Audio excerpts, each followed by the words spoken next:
What? Well, I was trying to be subtle. I said, "Are you good?" Muted. Yeah, I know. I wasn't going to start talking until I got on the live screen, but I guess we'll talk on the beginning. You're muted, dude. I can't hear you. Well, I was trying to be subtle and just like be like, "You good?" But apparently that's not going to work. Are you good? I'm good. Okay.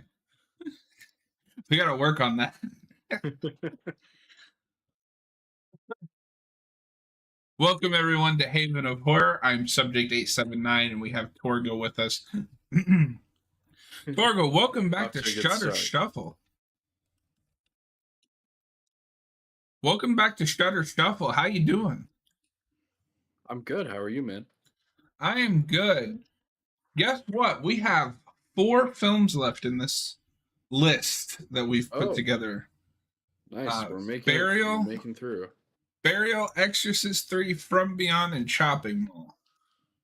We have to finish the story. No. I can say I'm looking forward to most of those. What are you not looking forward to? Well, I don't know. I'm just looking forward to Exorcist 3 and Chopping Mall and From Beyond the most. Oh, so the only one you're kind of like on is Burial, which I don't even know what that is. That must be a you pick. Yeah, it might be a me pick. I don't even remember picking it, to be honest. So, I don't know. That'll be a completely blind watch for me. Well, sure. So we're talking Alligator. This is kind of a hard movie to review because it's just like you're just along for the ride. So we're just gonna kind of keep it loosey goosey, for lack of a better term, and talk about what we liked and didn't like. Of course. About this movie. I literally just finished it. That's why we're late. Is I started it late. Tell us about Alligator. All right, so Alligator is a movie about a killer alligator, of course. This is an alligator that was flushed down the toilet as a baby, and it's lived in the sewers for years, eating like animals that have been tested on, and it's like grown into this killer machine. And eventually it rises to the surface and causes havoc in this town. Real missed opportunity for the movie not to be set in Florida. It should have obviously been in Florida. It's a movie about a killer alligator, but so funnily enough, because I'm looking at the Wikipedia plot synopsis, that they buy the alligator in Florida. Okay, yeah. The opening takes place in Florida, but the rest of the movie, for whatever reason, doesn't. Yeah. Well, you want it in that city location, right? You want to take the monster someplace it hasn't been before. Yeah, but it could be, Miami, Florida, or just some city in Florida. True. But yeah. Anyway, that's a nitpick. This is a movie I had heard about before, but I had never seen. And it stars Robert Forster, who's one of my favorite character actors.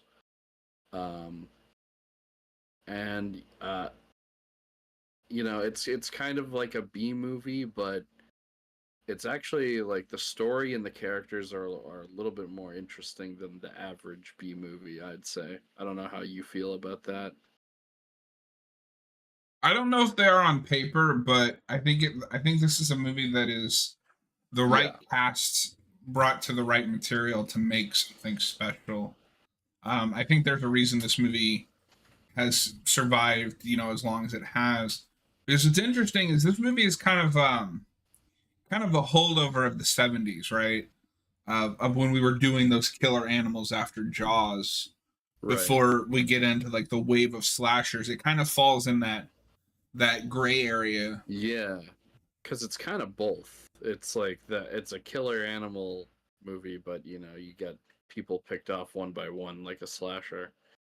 Yeah, and it's smart about how it shoots the animal like Spielberg was.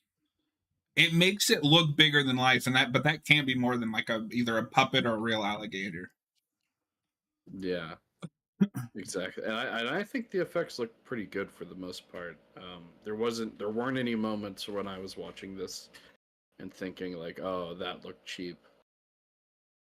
Yeah, no, I would agree with that. There's a scene about, I think it's either halfway or closer to the end, where you see some of the carnage that the alligator has left behind, and it looks real. Yeah, no, some of the gore in this movie is actually pretty well done, I'd say. So we don't normally talk about directors, but I wanted to bring this up because this is directed by Louis Teague, who directed Cujo, Cat's Eyes, and the Dukes of Hazzard Reunion.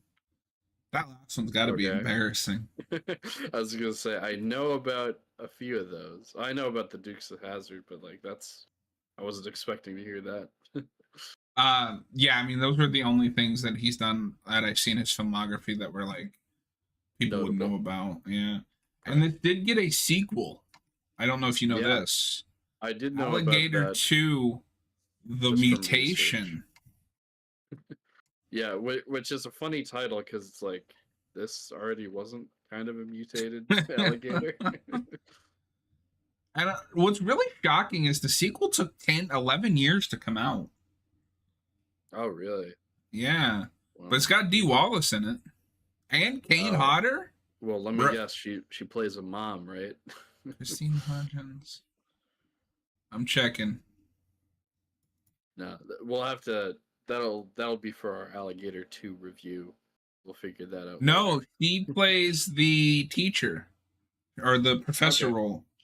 Because it's kind of sounds like it's just the first movie again, but Hmm. with like a downgrade in some actors. The lead Does guy's Kane name is Joseph Bologna. Joseph Baloney? What a name. What a name. Does Kane Hodder play the alligator? I wish. That would be awesome. Uh Um, no, he but plays just a character. But anyway, sorry, I got sidetracked. yeah. Go ahead. No, I mean overall, I really like this movie. Like I was saying earlier, and like you kind of said, like on paper, the story of this movie is like pretty basic, but I just think from like an execution standpoint, like it's pulled off pretty well, and I think Robert Forrester elevates the material a little bit. Like I think with a lesser director and cast, this movie would be pretty forgettable.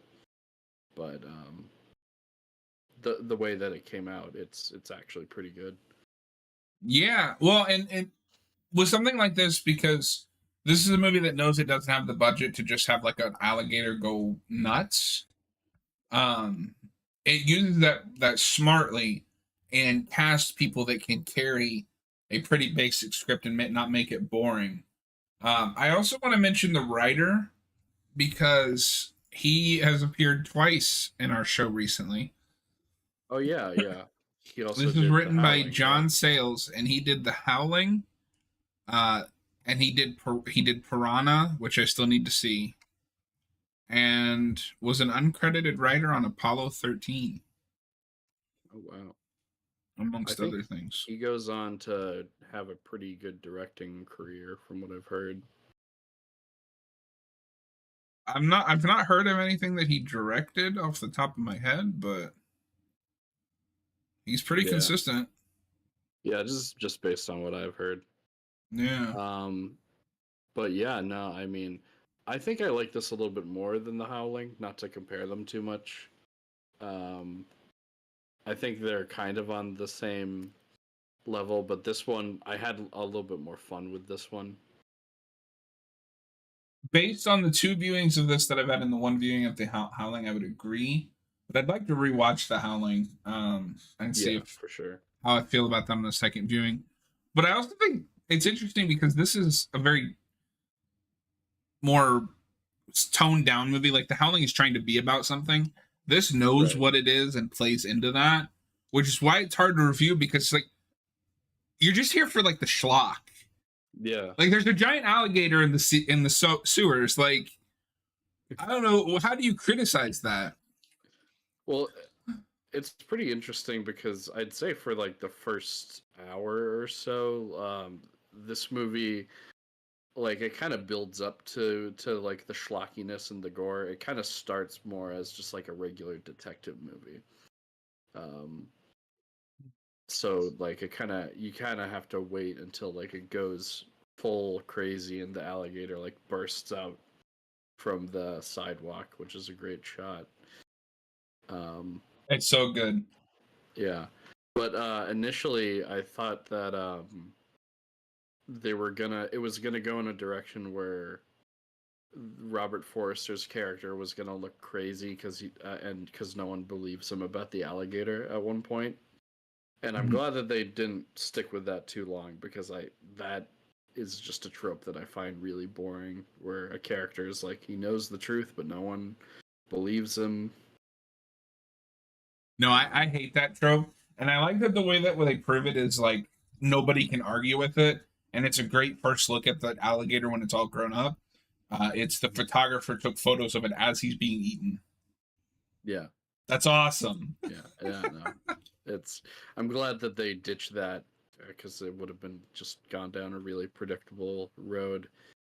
I So mean, like every time I found myself like trying to predict where this movie would go, it kind of went a different direction, and it always went to the more like slocky and fun direction, which I appreciated.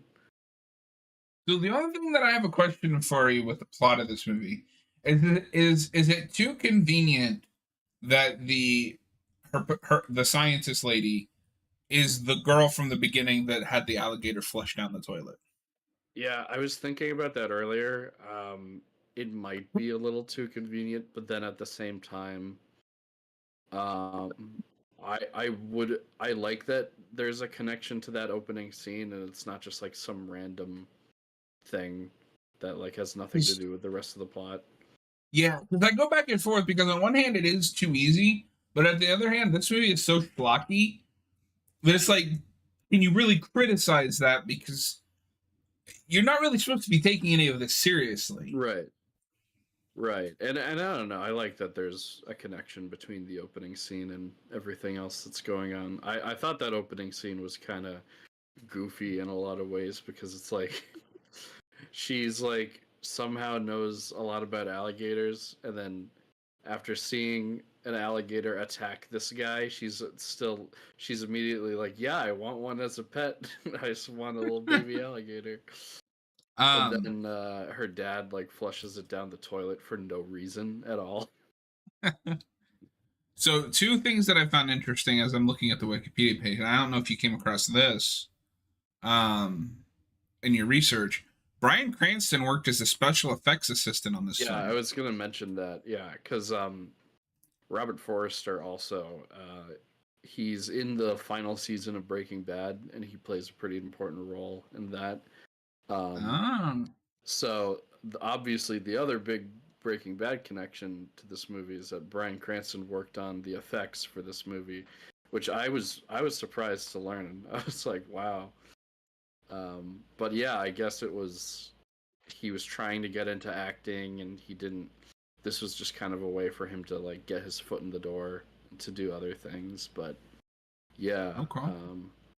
I guess he worked on some of the blood and like visual effects in this movie, which is pretty cool. Um, yeah. Definitely. The other thing that's interesting is a rarity in B movies like this. This has a positive review score on Rotten Tomatoes. Oh, really? This holds an 85% according to Wikipedia. Let me fact check that. I think it's deserved. I mean, I know I agree that's deserved, but that doesn't mean that it's technically like what it No, would get. yeah, because especially during this time, a lot of critics got these kinds of movies wrong or were too harsh on these kinds of movies. Whoa. Okay. So it has an 86% now. And we won't talk about Rotten Tomatoes Okay. often. I just find it interesting that a movie like this has such a high score, but only a Yeah. 49% audience. Oh, interesting. So a lot of Although, people just think this movie's stupid, I assume. yeah, remind me once we're done here to come back around to this Rotten Tomatoes thing because that might be an interesting video. Okay. All right. Sure. Um, so how do you feel? We kind of talked about how the characters kind of carried the first half until you get to the rampage, but the main thing that would carry this movie, I think, is the chemistry between Robert Forster and Robin Riker, who plays Marissa Kindle. How did you feel about their kind of dynamic in this movie and his kind of jaded cop, which sounds like a stereotype, but for something like this Um, works? I definitely thought it worked. I did think it was kind of like by the numbers and like, like it's a movie romance. It's not really that deep. But like acting wise, I thought the two had pretty good chemistry.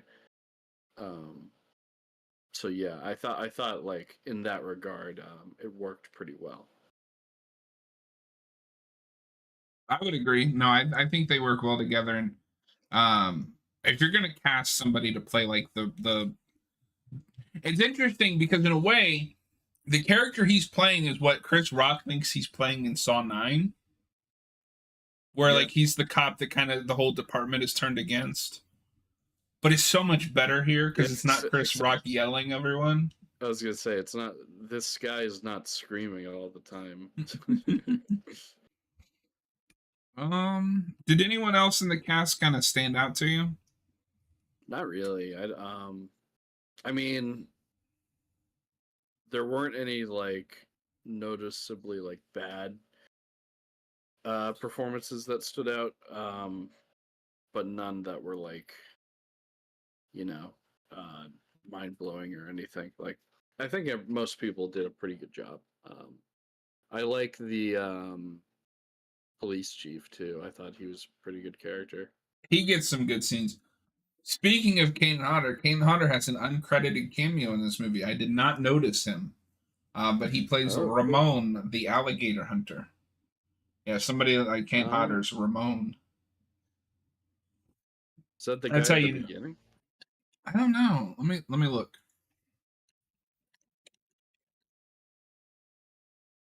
I just don't remember any other alligator hunters. It has to be. Or, Wikipedia can't even find a picture eh, of it. it's probably not actually that guy. Now that I think about it, because that guy would just be an alligator wrestler, not a alligator hunter. Doesn't need to be hunted if it's already at an exhibition. Yeah, I can't even find a picture of him. Yeah. Anyway, that's something we can figure out later. Sorry, I get Yeah. sidetracked. Anyway, um, yeah, I mean, the only problem with putting a movie like this on the list is I'm really struggling about things to talk about just because this is a one and done. You get to the end and it's done. Yeah, I Oh, don't know. okay. So let me ask you this because you come from you watch movies more with a more critical eye of the filmmaking itself than I do. Kind of. Um, Yeah. kind of. You know more about that stuff. How did you feel about the filmmaking in this movie? I mean, like I said before, I thought the effects were pretty good. Um, like cinematography wise, nothing all that special, but you know, it was a nice looking movie. Um, so yeah, like off the top of my head, like no, it was just like well directed. Um, yeah, and I thought the director did a pretty good job. How did you watch this on Tubi like I did? I watched it on Shudder. Oh, is it still on Shudder? It is still, oh yeah, it's still on Google Shudder. lied to me because I just put it into Google, and for some reason it never shows me Shudder. So I Oh just no, watched it on Tubi. that's why you were late. It's because of Tubi. God, God damn it, Tubi or Google. So this had an estimated budget of about $1,750,000, and I would say that's all on screen, Yeah, I'd say so too. and it made about 6 million. So this was a profitable movie. I'm Yeah, surprised it took them 11 years to get a sequel off the ground, and then they just made the same thing again. I think this is a pretty good example of a cult movie too. Like, even if there are a lot of people that don't really get it, like the 40% on Rotten Tomatoes, I mean, like that's the definition of a cult movie. yeah, like you know, it's still people still like it despite that. So let me ask you this then. This is a new segment on Shutter Shuffle, and it probably Oh won't no, be a reoccurring one because I'll probably forget, but I'm thinking of it now. Would you buy this on 4K from Shout absolutely. Factory? And I know, yeah, I know that there's a Shout Factory 4K out there, and I'd I definitely kind of pick want it to up. get it. I kind of want to Well, get it. whenever I get the chance. I mean, there's a lot of 4Ks that I want, and I don't have the money to get right now, but this will probably be on that list. And you know, I might even get the second one just for the hell of it. We got to watch the second one. We have to see what happens. I'm just curious. Yeah, we have to finish the story. Yeah. Um. Um, yeah, no, Oh, but so I don't know if you came across this as well, but Quentin Tarantino has stated that the Robert Forster's character in this inspired I did his see that. character in Jackie Brown, which is a good movie. Great movie. Um, well, no wonder he casted Robert Forster to play that character. He's like, I'm inspired by this character. I'm just gonna cast the guy that played the character that I'm inspired by. No, and that's awesome too because he does a great job in that movie. That's kind of funny though that like the main source of inspiration for this character in your like grounded crime movie is like, the movie is the detective from this like schlocky B movie. Yeah. No, but that's great. I've always said Tarantino needs to make more like shock. Yeah, I think he'd kill it. I mean he's done that. I think Death Proof, from what I've heard, is kind of like a horror movie a little bit. I still got to see it. I own it on Vudu, and I just haven't gotten around to it. Yeah, that's the one I still haven't seen. I've seen all of his other movies. Yeah, but no, I mean, Alligator is a strong recommend from me. It's a solid movie. Um, it's just kind of one of those movies where it's like there's not much for me to say about it other than like it does a lot, like it does certain things really well. Um, and it's just a good time. Okay, so last thing I'll mention because I think my mind just like exploded a little bit.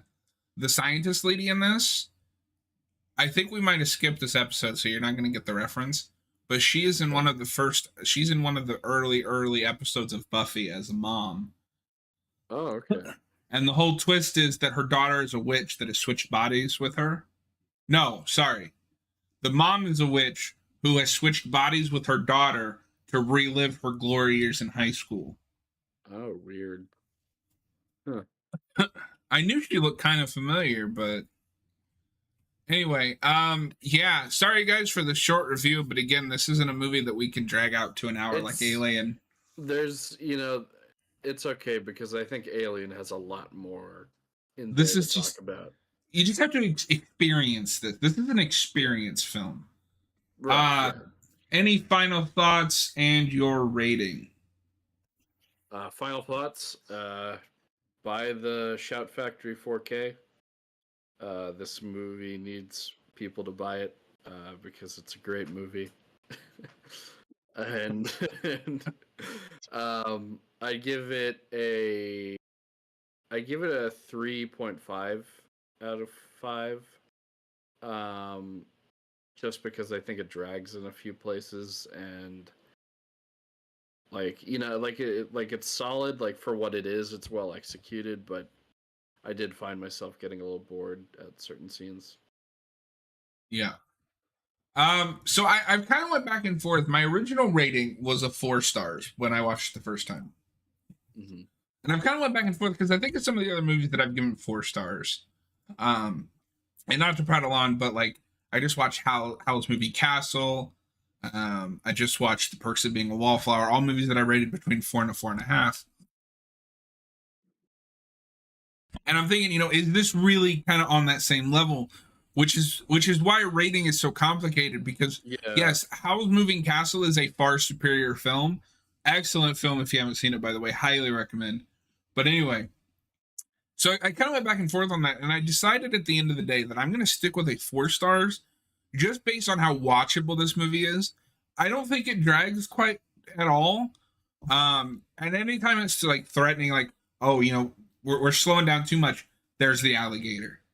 Or, exactly. The audience might get bored. Here's the alligator. Here's what you came to see. It knows how to balance that. Yeah, here's the alligator wrecking a party. Rich people. That was a great scene. So before we get to everyone's favorite, we didn't talk about the climax, which is insane. Yeah. The alligator just gets to go insane all over the party, and it's awesome. This movie is the definition of a build up to a worthy payoff, because so many movies will build up to something and then the payoff's like, that's it? Yeah. That's all you got for me? This movie's like, no, here's this, here's the alligator attacking like a party or a wedding or something. Here's your 2 heroes trying to stop it. Just everything. We're just gonna throw everything at the kitchen sink, and it's awesome. More movies need to do that. It's great. It's so good. Yeah. More movies need to do that for sure. All right. So before we get to our favorite part, I had to throw that in there because you reminded me. And watch, after we end, I'll think of like 100 things that we probably should have brought up. That happens sometimes. Before we get to our favorite part of the night, which is spinning the wheel, if you did not see the community announcement on YouTube, and I don't think I've told you this, but we're multi-streaming on Twitch and YouTube now. Trying to reach out to a further audience. But our main platform, as always, will be YouTube. It's just easier, and I like that there's an archive for people to watch until Google shuts us down. But for anyone who did not see the community announcement on YouTube, Torgo and I are starting a new channel. The only thing that will mean for this channel is just reviews will be every other week instead of weekly, or however we decide to do that, because we do, there are times when we take time off for personal stuff. We have lives. Well, Torgo does. I don't, but I kind of have a life. But no, all that means is we'll be alternating. Right now, we've been kind of back on a weekly schedule, so as long as we are on that weekly schedule, it will be back and forth. The channel is called Gotham City Central. No, Gazette. Bulletin. Gotham City Bulletin. Yeah. Gotham City Central is the name of a comic. Oh, yeah. Gotham City Bulletin. There's a link in our community tab on YouTube, and it is going to be dedicated to the Batman corner of the DC universe. Batman is both of our favorite superhero. Yep. Yeah. Okay. My favorite superhero. I figured, but I hesitated for a second. And we wanted to branch out. Horror is my favorite thing ever. But eventually, you gotta spread your wings. But I don't want to dilute what this channel is. And the easiest way to do that is to start a new channel.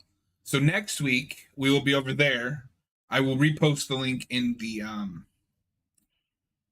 community description before we go live. Now that channel will be YouTube only, because I don't feel like managing like 3 Twitch channels. YouTube makes it really easy. I can just switch between accounts. I already have 2 Twitch channels, my personal at Haven of Horror, and it's a pain in the ass to switch. Oh yeah, yeah. Because you have to sign out and sign in with YouTube. It's like, oh, all of these are connected to your Google account. Just switch. It's really nice. But first thing we're gonna do is the Dark Knight Returns, the groundbreaking graphic novel. And we've talked about a few other things. I think we want to do an Arkham playthrough. Yes. Which will mostly just be me playing and us talking about it because Torgo doesn't have a way to stream. I don't think. I mean, I could teach you how to set that up, but it depends on if you want to do that. We'll play it. We'll play it by ear. I think most likely it's going to be you playing. I just played through Arkham Asylum recently, anyway. So do it again. Wouldn't mind doing it again. This time on hard. Oh god. Well, I did normal last time. Oh, when we play it, if I'm playing, it'll be on hard. I beat Arkham Origins on hard. I'll probably die a lot, but that's nothing new. Anyway, thank you guys for tuning in. Before we leave, we are still going to spin the wheel. I'm not sure if we're going to do Shudder Shuffle right away, or if we're going to do something else. We'll just kind of, take it as it comes. Keep an eye on the community tab on YouTube and on Twitch. Tune in. I don't have a way to keep you guys updated on Twitch that I know of. I know they've changed things around, but I don't mess with that Twitch page too much. All right, let's do it. Do this.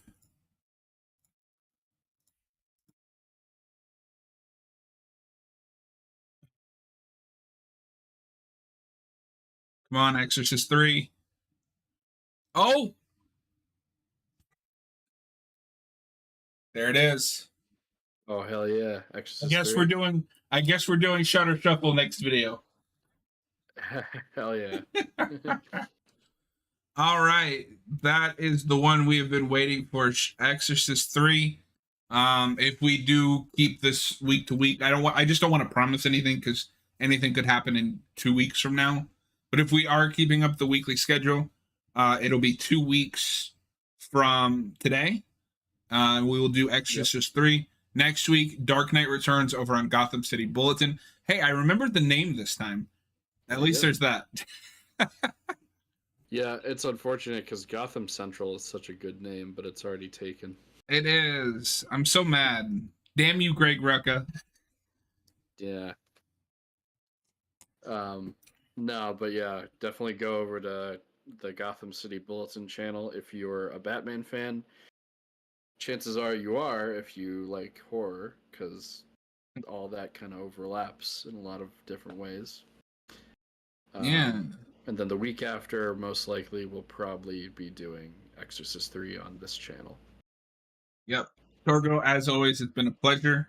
Kind of good to get back to a short review. I feel like our last few review videos have been super long. Yeah, well, we've also been doing commentaries too, which are naturally long. Yeah, it kind of feels nice to do a short video every once in a while. Yeah, and I mean, like, it depends on the movie, right? Like Alien, there's obviously a lot more to talk about with Alien, because there's a lot out there. Our last 2 discussion videos were Alien and Shudder Shuffle's Phenomenon. Both of those went for about an hour. So it's nice to have a little bit of a shorter. Yeah, and that actually makes sense because Phenomena is like amazing. There's a lot more to talk about with that than this movie. Yeah. This movie's just a lot more straightforward, which is fine. Yeah. But anyway, Torgo, as always, it's been a pleasure to have you on the channel. Thank you, everyone, for watching. Don't forget to hit that subscribe button if you're on YouTube, or the follow button if you're on Twitch. I guess I figure, we're going to be YouTubers. We might as well do it right? Smash that like button. And hit that follow button. Thank you guys, everyone, for tuning in, and we will see you next time.